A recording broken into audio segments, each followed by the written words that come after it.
श्री नवनाथ कथासार अध्याय 7वा. वीरभद्राबरोबर भांडण, परलोकी सन्मान आणि वज्रावतीचे दर्शन. मच्छिंद्रनाथ हरेश्वरास गेल्यावर तेथे त्याने गोदातीर्थी स्नान केले. इतक्यात स्नानासाठी त्या समयी त्याच तीर्थास त्रिशूळ, डमरू, धनुष्य वगैरे आयुधे घेऊन वीरभद्र आला होता. तेथे त्याची व मच्छिंद्रनाथाची भेट झाली. उभयतांनी एकमेकास नमस्कार केला. मग तुम्ही कोण, कोठचे, पंथ कोणता, अशाबद्दल वीरभद्र विचारपूस करू लागला. तेव्हा या देहाला मच्छिंद्र असे म्हणतात.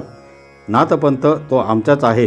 शैली, कंथा व मुद्रा ही आमची भूषणे आहेत वगैरे मच्छिंद्रनाथाने सर्व सांगितल्यावर वीरभद्र म्हणाला, हे एक नवीन पाखंड बंड मातवून असे काळे तोंड जगात मिरविता हे तुम्हास योग्य नाही. यास्तव या मुद्रा टाकून दे. न टाकशील तर ठिकठिकाणी त्याबद्दल तुला पुष्कळ दुःखे सोसावी लागतील. वेदविधीने लावून दिलेल्या धर्माविरुद्ध हा एक निराळाच पंथ काढणारा असा मूर्ख तुझा गुरु तरी कोण, अशी त्याची निंदा प्रचूर भाषणे ऐकून मच्छिंद्रनाथाचे पित्त खवळून गेले. तो क्रोधाच्या तडाख्यात वीरभद्रास म्हणाला, अरे अधमा, तुझ्या दर्शनाने मला स्नान करावयाला पाहिजे.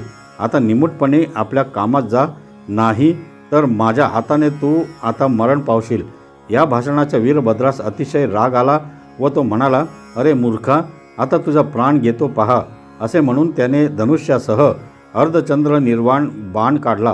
तेव्हा मच्छिंद्रनाथाने म्हटले की, अरे पतिता, उन्मत्तपणाने तू जनात आपले अहित करून घेत आहेस. अरे धनुष्य बाण काढून मला सोंग दाखवित आहेस, परंतु या योगाने तू या वेळेस मरण मात्र पावशील. अरे असली बहुरुपयाची सोंगे दाखविणारे मजसमोर पुष्कळ येऊन गेले. तुझे हे हावभाव मजसमोर क्षणभरसुद्धा टिकाव धरणार नाहीत. आता तुझे आयुष्य सरले म्हणूनच तू येथे आलास असे मला वाटते. अशी त्या समयी उभयताची आवेशाची पुष्कळ भाषणे झाली. नंतर वीरभद्राने धनुष्यास बाण लावून मच्छिंद्रनाथाला रामाचे स्मरण करावयास सांगितले. ते ऐकून मच्छिंद्रनाथ म्हणाला, राम मंत्र तुला अपवित्र वाटला म्हणून त्या मंत्राचे मला स्मरण करावयास सांगतोस. पण इतके पक्के समज की त्याच मंत्राने शंकर दुःखातून मोकळे होऊन सुखी झाले. वाला वाल्मिकी तरला तोच मंत्र मला तारील. आता तू सावध राहा. असे म्हणून त्याने हातात भस्म घेतले व वज्रास्त्र सिद्ध करून फेकले. ते दाही दिशा फिरू लागले. त्यावेळी वीरभद्राने सोडलेला बाण मच्छिंद्रनाथास तृणासमान भासला. तो बाण मच्छिंद्रनाथाचा प्राण घ्यावयास येत होता, पण भस्माच्या जोराने तो आकाशात भ्रमण करू लागला. इतक्यात मच्छिंद्रनाथाच्या वज्रशक्तीने त्या बाणाचा चूर होऊन गेला. नंतर वीरभद्राने दुसरा बाण काढून नागास्त्राची योजना करून तोही पाठोपाठ सोडला. ते पाहून मच्छिंद्रनाथानेही आपल्या संरक्षणाकरिता रुद्रास्त्र व खगेंद्रास्त्र प्रेरिले. त्यांनी वीरभद्राची शक्ती क्षीण करून टाकली. पुढे वीरभद्राने वातास्त्र सोडताच मच्छिंद्रनाथाने पर्वतास्त्र सोडले. अशा रीतीने ते दोघे वीर आश्रय पेरून एकमेकांचा पाडाव करावयास पाहत होते. शेवटी ब्रह्मा, विष्णू, महेश यांनी युद्धस्थानी येऊन मच्छिंद्रनाथाचे समाधान केले. नंतर वीरभद्रास जवळ बोलावून त्याचे मच्छिंद्रनाथाशी सख्य करून दिले व हा नाथ कवी नारायणाचा अवतार आहे असे सांगितले. मग तो देखील त्यास वर देण्यास तयार झाला. त्याने बोलून दाखवले की, मी आजपर्यंत मोठमोठाले बलवान असे असंख्य वीर जेरीस आणून हतवीर्य केले, पण मच्छिंद्रनाथासारखा वीर मला आढळला नाही. असे बोलून त्याने प्रेमाने त्यास आलिंगन दिले व कोणती मनकामना आहे म्हणून विचारले. तेव्हा मच्छिंद्रनाथाने सांगितले की, मी साबरी विद्या साध्य केली आहे, तर तीच तुझे सहाय्य असावे. मग मंत्राभर हुकूम सर्व कामे करण्याचे वीरभद्राने मच्छिंद्रनाथास वचन दिले व आम्हीही सहाय्य आहोत असे संपूर्ण देवांनी आश्वासन दिले. तेव्हा मच्छिंद्रनाथाने सर्व देवांना नमस्कार केला. नंतर विष्णूने मच्छिंद्रनाथास पोटाशी धरले आणि सांगितले की, तुझ्या विद्येस माझे पूर्ण सहाय्य आहे. माझे स्मरण करताच मी त्या ठिकाणी दृश्य होऊन तुझ्या संकटाचे निवारण करीन. असे बोलून त्याने त्यास चक्रास्त्र दिले. नंतर शंकराने प्रसन्न होऊन त्रिशूलास्त्र, ब्रह्मदेवाने शापादप्यास्त्र, तसेच इंद्राने वज्रास्त्र दिले. त्याचप्रमाणे देवांनी प्रसन्न होऊन एक एक वर दिला. मग आपापल्या विमानात बसून ते सर्व स्वस्थानास जावयास निघाले. त्यावेळेस मच्छिंद्रनाथाने देवाची प्रार्थना केली की मणिकर्णिकेचे स्नान करावे असा माझा हेतू आहे, तेवढी माझी मनोकामना पुरवावी. ते त्याचे म्हणणे सर्व देवांनी आनंदाने कबूल केले. मग लक्ष्मीकांताने त्यास आपल्या विमानात बसवून वैकुंठास नेले व आपल्या आसनावर त्यास बसविले. त्याचे भोजन, निजणे, बसणे, उठणे सर्व विष्णूबरोबर वैकुंठात होत होते.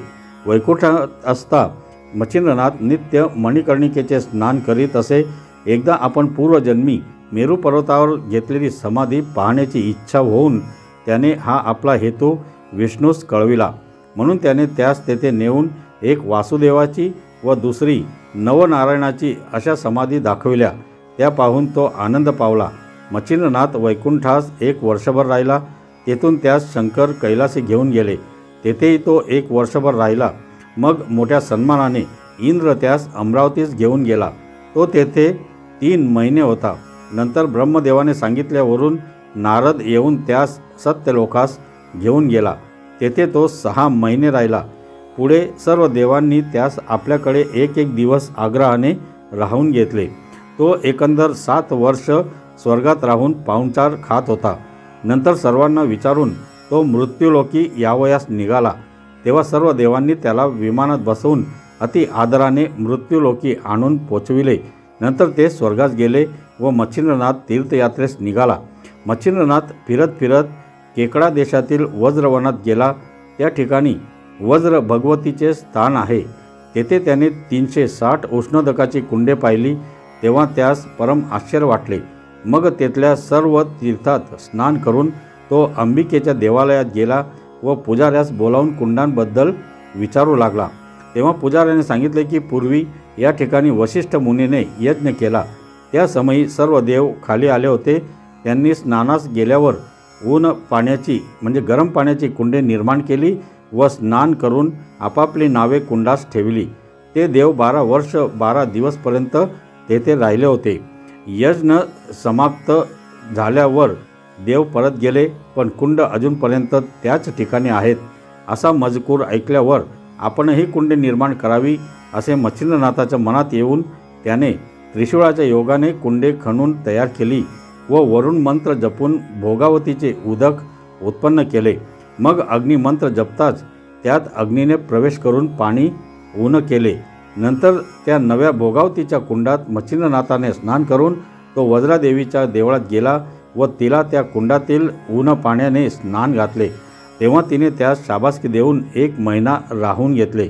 नंतर तुला वज्राबाई का म्हणतात असे मच्छिंद्रनाथाने तिला विचारलेले असता ती देवी म्हणाली, वसिष्ठाच्या यज्ञात इंद्र हवनाच्या वेळी आला होता, पण सभेत जे ऋषी बसले होते त्यांच्याकडून त्यास मान न मिळाल्यामुळे त्याने वज्राची प्रेरणा केली. हे पाहून श्री रामचंद्राने शक्ती मंत्राने दर्भ मंत्रून सोडला. त्यात मी प्रगट होऊन रोज गिळून टाकले आणि हवनास हरकत होऊ दिली नाही. मग इंद्राने आपले वज्र मिळवण्यासाठी रामाची प्रार्थना केली. त्याने इंद्रास वज्र परत दिले. मग त्याच वेळेस देवांनी व ऋषींनी मला वज्राबाई असे नाव दिले. मग सर्व ठिकाणी गेल्यानंतर रामाने माझी येथे स्थापना केली. त्याने प्राणप्रतिष्ठा करते समयी मला भोगावतीचे स्नान घातले होते. त्यावर आज झाले. पण रामापेक्षा तू एक गोष्ट विशेष केलीस, ती ही की त्यांनी मला थंड पाण्याने स्नान घातले व तू ऊन पाण्याने घालून भोगावती येथे अक्षयी ठेवलीस. असो, तेथे मच्छिंद्रनाथ महिनाभर राहिला व देवीचा निरोप घेऊन पुढे गेला. तर मंडळी, पुढील अध्याय नक्की ऐका. धन्यवाद.